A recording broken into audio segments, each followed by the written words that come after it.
Kidlat News Updates. Mga balita ngayon, 5 rebelde sumuko sa Cotabato, matataas na kalibre ng armas kasabay na isinuko. Halos 32 million pesos na halaga ng smuggled goods nasabat sa Port of Zamboanga. Employment rate sa Pilipinas umakyat sa 96.3% noong Hunyo 2025. Ako po si Cesar Soriano, para ihatid ang mga nangungunang balita sa buong kapuluan ngayon.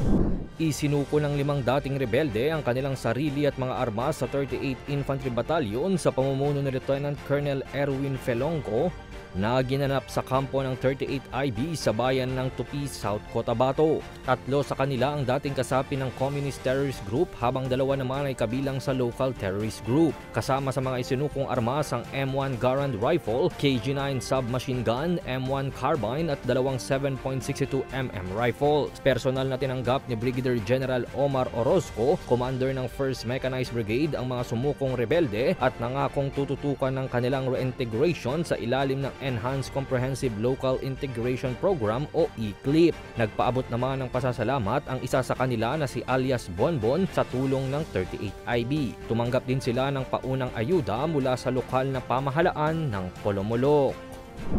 Nasa halos 32 million pesos na halaga ng smuggled na sigarilyo at illegal na marine materials ang nasabat ng Bureau of Customs o BOC sa mas pinaigting nilang security checkpoint sa Port of Zamboanga kamakailan. Sa pinagsanib na puwersa ng Enforcement and Security Service, Customs Intelligence and Investigation Service at Office of the District Collector, nakumpiska ang 370 master cases ng smuggled cigarettes at 250 sacks ng white sand na naglalaman ng broken corals na nakalagay sa 4 na transport vehicles. Ayon sa mga otoridad, tinatayang aabot ang mga smuggled goods ng kabuuang 31.92 million pesos. Nasa kustodiya ng mga drivers nito na bigong nakapagpresenta ng import documents at permits at inisyuhan na rin ng warrant of seizure and detention dahil sa paglabag sa Tobacco Exportation and Importation Rules and Regulations, Custom Modernization and Tariff Act at Philippine Mining Act of 1995 dahil sa mga nakumpiska namang marine materials. Tumaas sa 96.3% ang employment rate o bilang ng mga trabaho sa bansa noong Hunyo 2025 mula sa 96.1% noong Mayo ayon sa Philippine Statistics Authority o PSA. Umabot sa 50.47 million ang employed na Pilipino na karamihan sa sektor ng serbisyo, kasunod ng agrikultura at industriya. Bumaba naman ang underemployment sa 11.4% mula sa 13.1% noong nakaraang buwan, habang bumaba rin ang unemployment sa 3.7% mula 3.9%.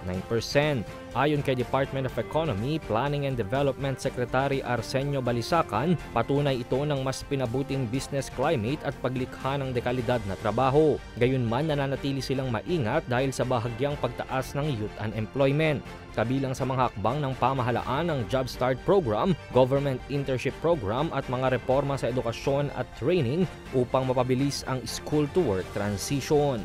Para sa Kidlat News Channel, ito si Jai Reyes, nag-uulat.